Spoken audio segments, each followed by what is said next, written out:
Well, folks, we've been trying to bring the folks out there in the Renegade Nation a bunch of exclusives as best that we can over the years that we've been on YouTube. And today we've got one hell of a one for you. And these are folks that we have constantly cited numerous times over the last several years. These guys, well, they probably need no introduction, but they've never been on a live show like this before.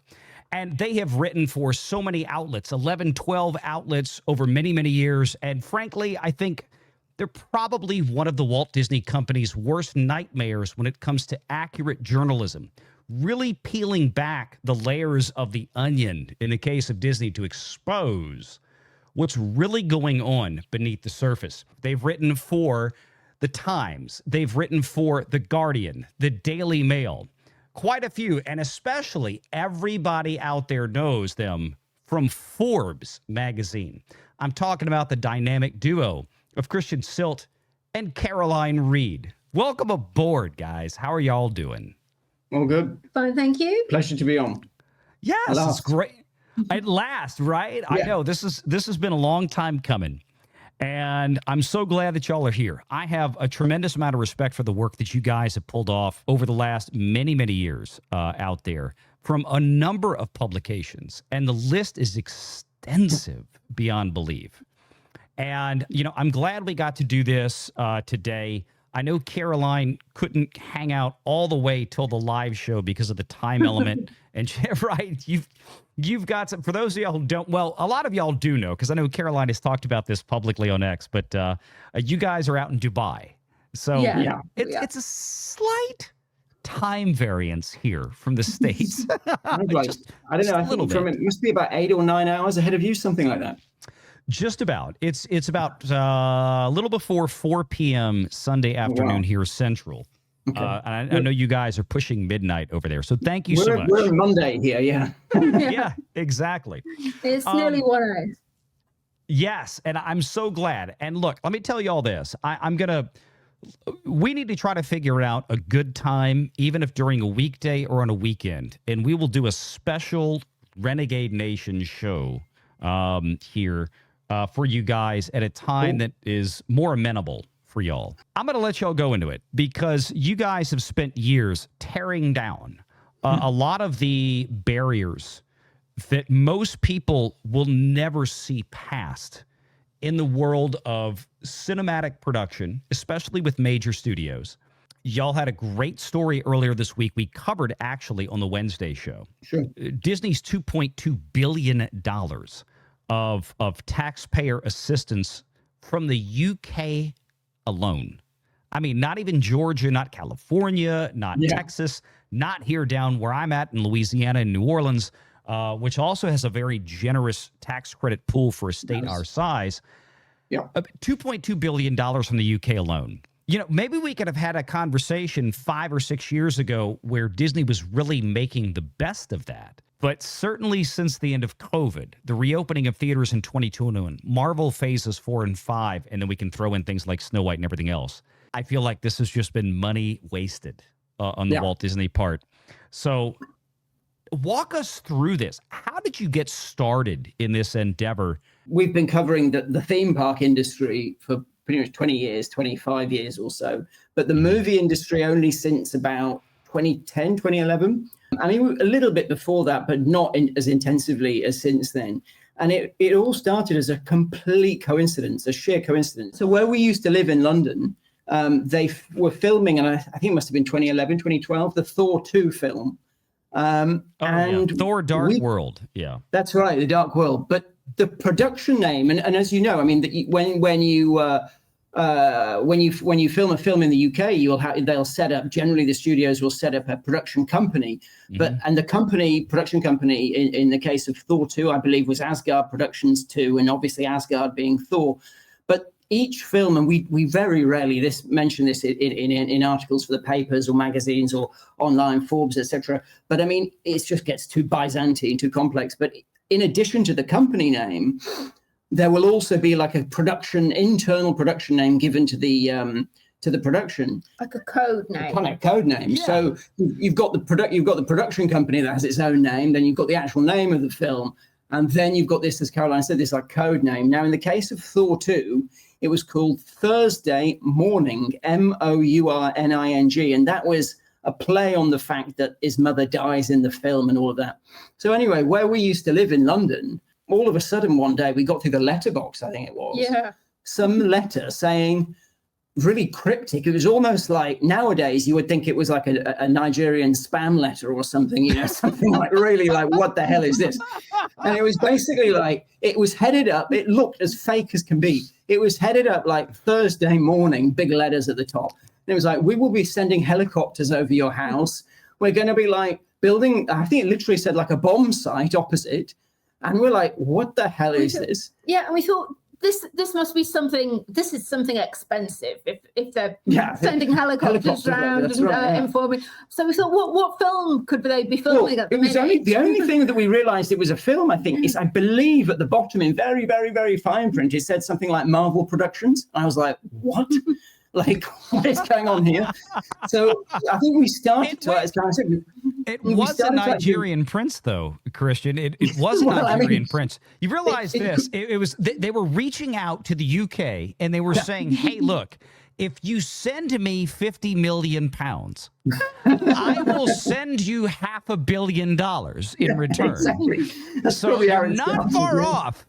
Not that far off, no. So, you know, it was like, I think, as Karen said, we started looking into which Marvel films it could be, but then they gave like relatively precise indications. It was like a local park as to where they were going to be like the focus of all of this. When we went over there, and it was crazy. I mean, they set up like, it's quite funny because if you remember in the first Thor film, I think it's the first Thor film where the hammer lands in the middle of Nevada and they set up like some kind of like an encampment that's like I think it's the Shield or the government who is setting up like this encampment around the hammer.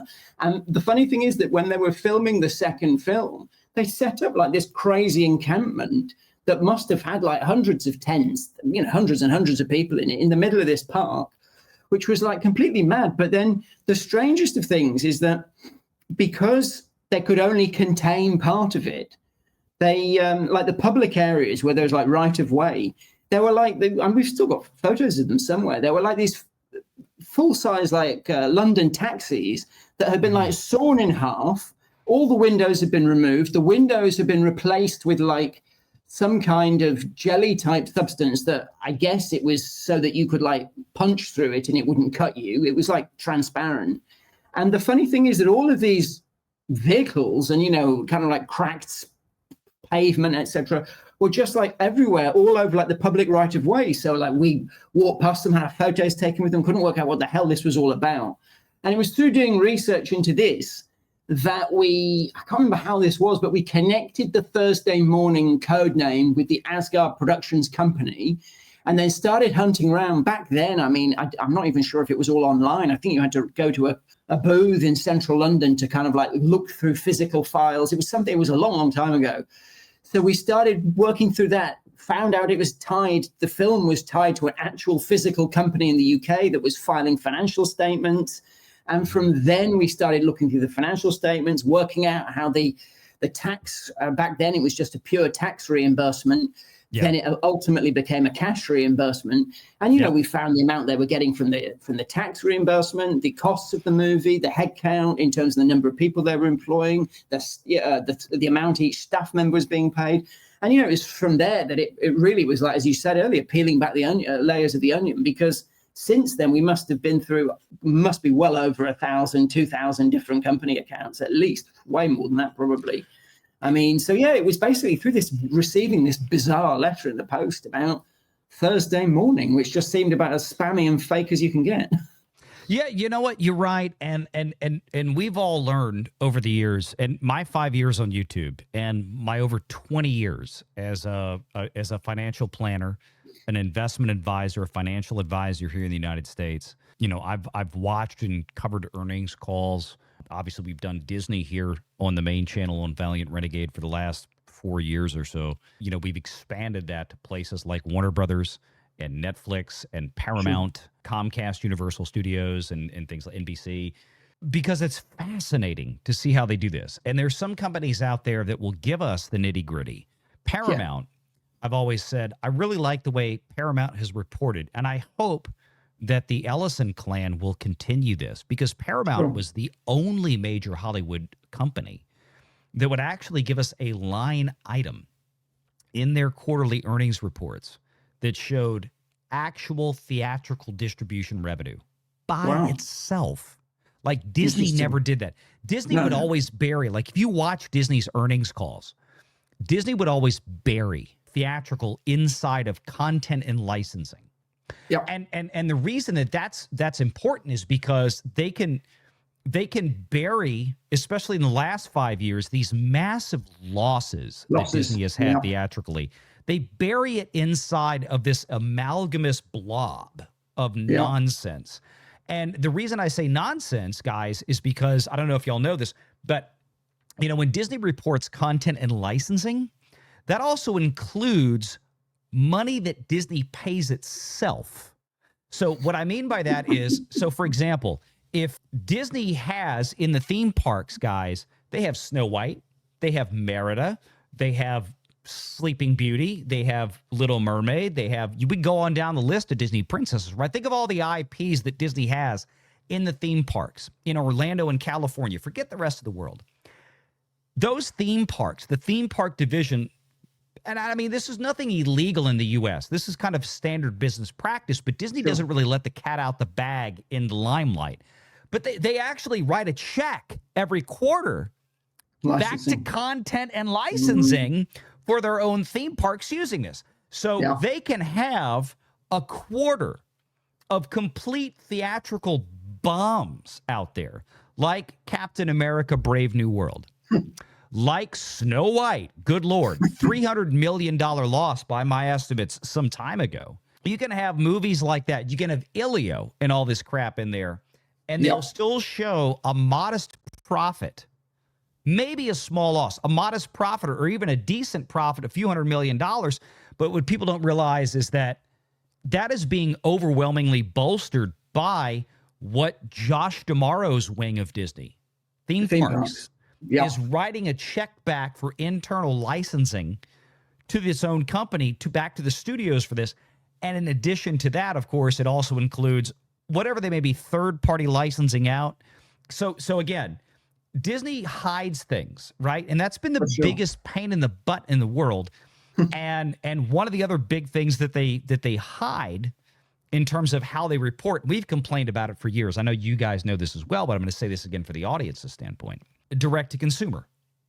Yeah. Disney has been concealing the massive, and I mean, my opinion, I believe, continuing losses of Disney Plus. Like Disney Plus is still not profitable, but Disney likes to pretend that it is, because when they shifted and recast their financials a few years ago, especially after Bob Iger came back, we had this breakout. And they said, okay, we're not going to have ESPN Plus, the streaming service, which is now, what do they call ESPN Flagship, now that they've made a big streaming, right? Yeah. But before that, you had ESPN Plus, and that was lumped in with Hulu and Disney Plus. Yeah. Now ESPN Flagship, it's off in its own little corner. Yeah. But now you have the totality of Hulu since the acquisition of the final 33% from Comcast that is now blended in with Disney Plus. And I promise you, Disney is eons away from ever showing us the total revenues and total profit margins separately of Hulu and Disney Plus. And the reason is because, and we've had folks on here before, well, some of them used to work directly in that office. Sure. And are intimately familiar with Disney advertising sales. And would tell you up and down, Hulu was an easy sell for advertising. Hulu has always been profitable. And they basically confirmed our notions that, yes, Hulu is being used to cover up the still bleeding red ink of Disney Plus. Yeah. And we go back to the theatrical releases, and you guys have reported, and it shows out there. I mean, when you talk about 1.3 billion, right? This is coming up soon because we got Avengers Doomsday coming. Caroline, Chris, talk about $1.3 billion combined in terms of production expenses for Endgame and Infinity War. And Infinity War, yeah. I mean, I would have thought that the 2 new films coming up are going to surpass that. I mean, it wouldn't surprise me if they end up at close. I mean, I don't know, the 2 bill mark is going to be too high, but you would have thought it's going to be 1.5. And I mean, it just seems inconceivable that they could make that back at the box office. I just don't think that's close to feasible. $100 million for Robert Downey Jr. alone. What did they pay Chris Evans? Crazy what do they pay Chris Evans? They're talking about Hugh Jackman. Yeah. Exactly. Yeah. The rest of the cast. I mean, Hugh Jackman, even if he's in it for 5 minutes, isn't going to come cheap. It's not going to come cheap. I would not at all be surprised if we come to a final figure, if there was ever a way to find out, where we're talking about minimum almost $250 million just for above the line top talent to be in these 2 films. Yeah. $250 million just to get them to show up.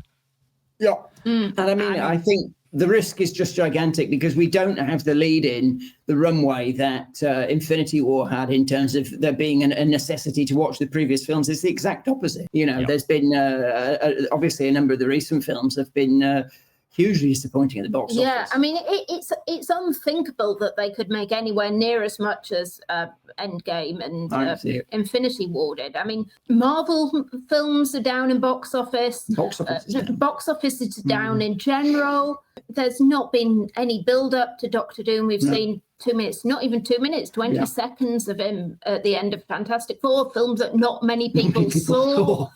And it's just unthinkable it could make that much. Huge gamble. I mean, I have to say, I wonder if, obviously, the release date has been pushed back already. I can envisage that happening a second time. We're in agreement, Christian. That's just it. I've said that. Okay, when they first came out with the May 26th release date, I laughed. I was like, there is literally a 0.0 statistical chance that's going to happen. Like 3 months later, guess what happened, kids? Disney pushed the date. They pushed it to December of 2026. And I looked at that date, guys, and I said, I'm questioning this one now. Not only, you know, we just got a report, a rumor. It may not be a rumor. It may have been actually confirmed, but just like yesterday or day before yesterday, allegedly, principal photography for Doomsday had wrapped. That's right. Which I'm shocked at that. But we all know the Kevin Feige method. In about 2 months. Yes, in about 2 months, they will schedule 60 days of reshoots. But here's the thing. That weekend in 2026, the theatrical calendar, at least here in the United States, let me tell you what was originally slated there when Disney moved Doomsday to that slot. Doomsday moved in. You already had Denis Villeneuve's Dune Messiah that same day. Wow. You had Ice Age 5 for a family movie. This is, again, the Christmas week. Now, Ice Age 5 has come off, and they've shifted back because they didn't want to wait. I don't blame them. That's fine. If you're up against still right now Denis Villeneuve's Dune Messiah, you know what the problem Disney has from theatrical exhibition? Denis Villeneuve is shooting that movie as he did the previous 2 in IMAX. As an IMAX brand ambassador, which means Doomsday will have zero access to IMAX screens. That's not going to happen. None. It's not going to happen. Again, that's what I'm saying. Yes. I think you're spot on there. Because that IMAX and the PLF is so important in terms of the profits. Yeah. I mean, and I've read a ton of higher ticket prices. Yeah, exactly. And I've read a ton of reports about the actual bargaining process in terms of getting your movie on a big screen, and it's not actually it's not what people think. I mean, it's literally bargaining with the exhibitors. So, and you have to promise a lot of money. And if they've got it filmed in IMAX with Dune Messiah, then that will have first dibs on that. So that just seems unlikely, I think. But the difficulty is that when you read these reports, and there was one that we saw earlier today where Alan Cumming, the guy that plays the Nightcrawler, had seen the Doomsday, has said, he had to confirm that there was actually a script on the set. And you think, hold on a minute here.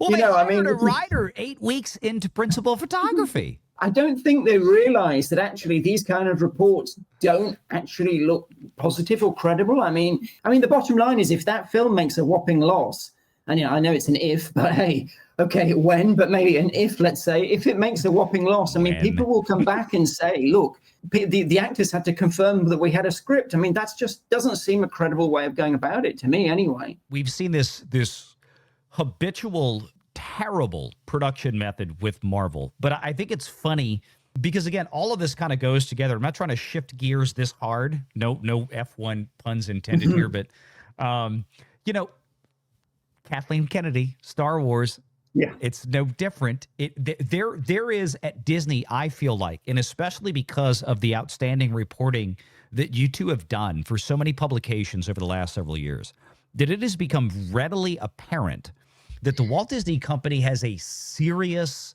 management problem. And they don't want to talk about that. But even if you say that, you know, hey, phases 1 through 3, very successful at the box office. If we're going to be intellectually honest, I feel like when you look back at the production methods of Lucasfilm under Kennedy and Marvel under Kevin Feige, especially after Jon Favreau kind of left to go on to other things, and Ike Perlmutter was shut into a closet before he was fired. You know, the production methods are horrible. Yeah, absolutely. No, I mean, and I think it's important to see both sides of the coin, where if you look at how that studio, Marvel Studios, came about and what Kevin Feige did in terms of building it, you know, obviously not just him, but I mean, his role in terms of building it up. I mean, you've got to take your hats off to what they did originally. However, as we all know, particularly in business, you know, the idea that somebody is going to never lose their touch, they will always be like a kingmaker. It doesn't work that way. Eventually, I mean, we interviewed Michael Eisner back in, what was it, 2019? I think it was 2018, 2019. We went over, that was the previous time we've interviewed him a number of times since then, but when we went over them to Beverly Hills to his office, and he opened my eyes to it back then when he said, this was just before I think Endgame came out, and he said to us, look, there's going to come a point in time when people stop watching the Marvel movies. And, you know, this is the thing, like the idea that they've kept Kevin Feige on, despite the fact that the studio has been losing money on a number of the pictures. And, well, certainly they've been box office disappointments. That much is indisputable. You know, you just think how big does the problem have to get before action is actually taken there? I mean, going back to one of your previous points in terms of the production process, I seem to remember, right, that when they were doing the streaming shows, they originally didn't even have showrunners, right? And I think they actually had to eventually change the process so that they had a showrunner. Showrunners? You mean showrunners besides Kevin Feige himself? Yeah, exactly. Yeah, each show didn't have its own showrunner, from what I remember, and they had to streamline the whole process. And it may have been. I mean, we've had comments, I mean, in Hollywood Trades publicly. I mean, this is not rumor. This is in evidence where you had directors for major Marvel cinematic releases. The Marvels was one of them, right? You had Nia DaCosta that came out before the movie came out. She was so frustrated with the process that she had to suffer through. She had never done a $200 million production before. And there have been some guys that directed Marvel movies that have never had the experience. And she made it very clear that it was like, look, don't get mad at me. I'm paraphrasing. Don't get mad at me. That's right, yeah. This was Kevin Feige's movie. This wasn't my movie. You know, I came in there, basically was handed a paint-by-numbers thing and so that my name could be stuck on here. And I think that's part of the problem with Disney is that they use people like Nia DaCosta. I mean, in America, this is the problem, is they run out and they say, look, we've hit our DEI checkboxes here. We hired somebody to do this movie, but we did not let her do her thing.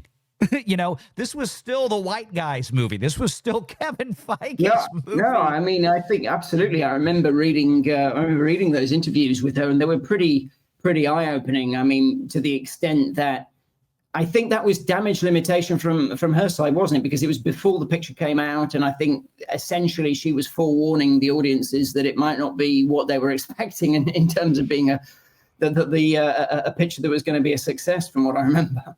I wanted to ask you, a couple of questions. Number one, since you've been doing these articles, have you guys gotten pushback from Disney on this kind of stuff? Because, you know, Disney is filing these things. They're not going to stop because Disney has made a decision that the money is better in the UK. Right?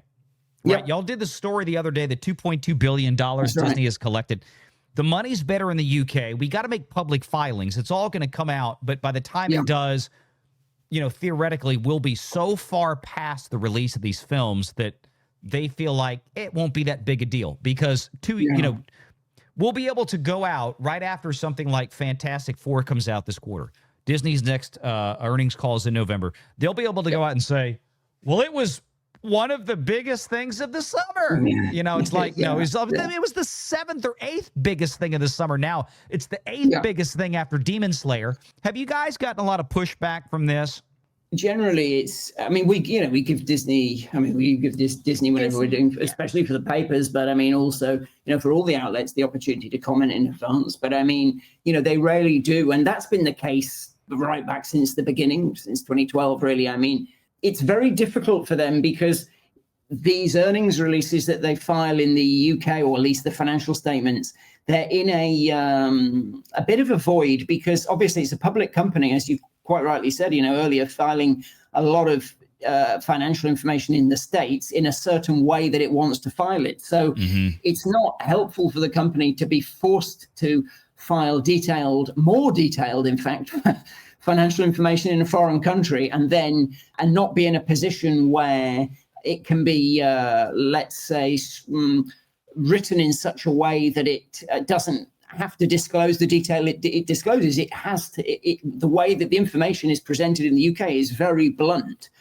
in those filings. So they're not in a position where they can deny it, obviously, and they're not in a position where they can start going into detail about it because essentially that's what's left for their earnings releases in the States, and the earnings releases in the States don't go into as much information. So they kind of like sit in that void almost between being disclosures and not being disclosures. So, you know, it's very rare that and this is the case, to be fair, with all the studios in the UK, or at least all the studios that are filming in the UK, there are very few of them that will comment in detail. I mean, realistically, we were saying just the other day that it's the only one really that's commented certainly the past year or two is like Universal.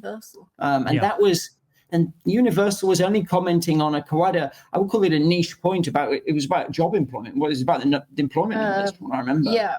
Because essentially the way it works on the filings in the UK is that if you see, for example, I think there was, you know, a Marvel production will have like about 400 people listed, and you think, well, film shoot has usually several thousand. And the way it works is that they take like a monthly average of employees. So essentially Universal was clarifying the fact that the employee numbers shown on the financial statements in the UK are like a monthly average and not. So obviously if you've got like 3,000 people during the shoot and the shoot only lasts for 3 months and the financial statements are for a year, well, obviously that few thousand will be diluted across the whole year. So the actual numbers on the financial statements are going to be much lower. And that was the point that Universal was making. So, you know, a very technical and specific point, which is something that they can comment on. But if you start to get a studio talking about the overall finances, it's very difficult for them because those kind of numbers are left really to the head office and the headquarters, and that's for the earnings releases. And that on the one hand, so they can't comment. On the other hand, obviously the numbers are disclosed in the UK, so it puts them in a difficult position, really. Well, you know, it's interesting you bring that up because it actually segues into one of my final questions here. You know, you just mentioned how studios will report things a little bit differently. They're trying to capture as much of the film tax credit as they can. It seems like Universal, maybe some other companies, it sounds like what they're doing is amortizing the labor cost stretched out over a period of time. Yeah. Okay. That actually kind of answers one of the questions I have, and I think the audience has. And I think this would be a good piece to maybe consider for clarification because, you know, when the average person out there, myself included, who's a financial guru, I understand this stuff. I still look at it and go, how is it 7 years after a movie goes into production, you know, from pre-production to principal photography, release, and so on, are we still getting filings for these film production companies? Let's take, for example, you know, Endgame, or let's take, for example, the Rise of Palpatine, because we don't call it the Rise of Skywalker here. But, you know, the last Star Wars movie, episode 9, filing, whatever that was. And they're still filing, right? Yeah.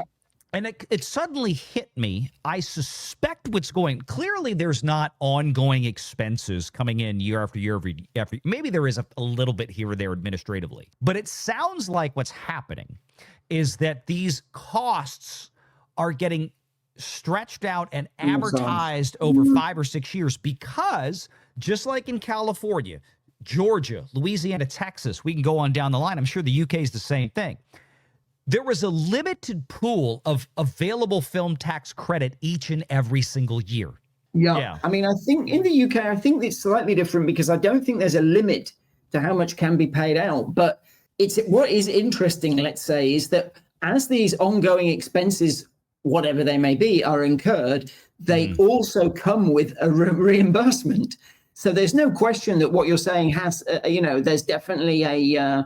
There's got to be a cap per production, I would imagine. Like, I mean, okay, exactly. You can file, like the UK may have an unlimited, okay, we will afford what we need to afford within reason. I'm sure there's a limit somewhere that government actuaries are sitting there going, there's a cap somewhere. But, if you got a Disney, think about this. Disney comes in. Disney, unlike every other company out there that has a huge commitment, they're basically gone. They're now fully in the UK. And maybe it's because the UK doesn't have a cap, but they've got to have a cap. There's got to be a cap per annum. Yeah, right. They got to have a cap per annum per production. So if you file a film tax or film production entity, and you got to say, okay, well, we're going to spend $300 to $400 million gross. We can't recapture the whole 25.5% in 1 year. We're over there because the labor costs are cheaper here than in the U.S., and we're getting the same tax credit, which is why even though California is now going to bump up to 25.5, it won't matter because the costs of doing business there are still much higher. For most productions, right? I mean, we're not talking about little teeny tiny indie things, but we're talking about full-blown. But Disney does 6 or 7 of these things a year. Big ones. There's no other film studio in Hollywood that does 6 or 7 $200 to $300 million monsters every single year, like Disney does. The closest that I've seen to that, I believe, was in it was either Rogue One or Andor, one of their filings. I've seen it in a few places, and they were all Disney, but they did actually come up with a very specific statement for some weird reason. I don't know why this is, but on one of the filings it said, and this must have been 2 or 3 years after the release, and I think the statement was it was paying the ongoing costs of the production. I believe that was the statement. And, there was nothing more than that, but that's the closest I've ever seen to an explanation. And obviously that's vague as you can get. I mean, what does that mean? Paying the ongoing costs? There could be some suppliers where the deal is they get paid when it comes out at cinemas, when it comes out on home entertainment. They get paid in different installments. It could be, I mean, and that will stretch it out over a few years. Yeah. And I mean, I think, as I said, the interesting thing is that for Disney or for any studio, it's a win-win, because whenever they make the payment out, they get the reimbursement. So, but as you quite rightly said, just for in terms of accounting and the government side of things in the UK, you would have thought that it's hard to envisage that there will be no cap at all. Otherwise, from an accounting perspective, it will get really, really difficult if they had a completely open-ended payment out. I mean, it's just hard to imagine.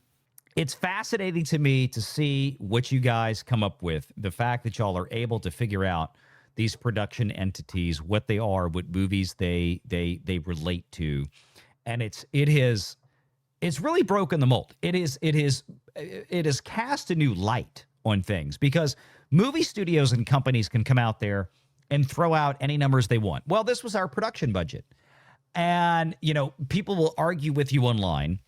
Yeah. And you tell them, well, look, it's not necessarily a lie, but it's not exactly true. Not exactly I mean, true. We make people's we try to give people an analogy all the time. It's like, look, you go out, your car breaks down, you got to go buy a new car, right? And you say, I'm going to set a budget. I'm going to spend $25,000 on a new car. Then you get to the dealership and you realize, good Lord. Okay, well, I can't get a car that I need or want for $25,000. I'm going to have to spend $35,000, right? So it's like you can go out and say, when people ask, what did you spend on a car? Well, my budget was 25. Exactly. Yeah. Yeah. What did you actually spend? Well, 35. But my budget Yeah. was 25. Yeah, It's like totally. it's the biggest crock of crap. And when you've got a lot of other studios out there, for example, Universal, throw them in there because Universal can, I think, reasonably say, hey, we're going to blow the budget. It's going to cost us really $300 million to make this after we get film tax credits, whatever, for this Jurassic World movie. Yeah. But Netflix just wrote us a check for like $150 million. So we don't care. Yeah, I know, absolutely. They're underwriting it, basically. The Totally. difference. Because Disney isn't getting those. Remember, Disney cut those checks off years ago. Which was a mistake. And I mean, it's funny Huge. because they did almost come full circle to a degree where they started, if you remember, they took that tax write-off and then they started selling off the content again. I mean, which I just thought it was hard to imagine that happening, bearing in mind that they ceased those deals, as you said, in the first place. It just was strange. I mean, I think in the case of Disney in particular, putting so much content in one place as well as they have done with Disney Plus, I just think they played right into the hands of pirates. And I mean, I still think that's ultimately not going to be the right move, in the long run. Obviously, we're kind of like in the short to medium at the minute, but I think in the long run, having all of the content that they've had in one place, I mean, I don't know. It's hard to imagine people back in the days of Walt Disney thinking that would have been a good idea, if they'd had a glimpse into the future, because obviously you put everything online and essentially the genie's out of the bottle. It is. It is.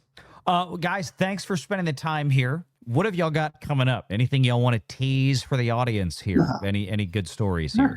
What we got coming up?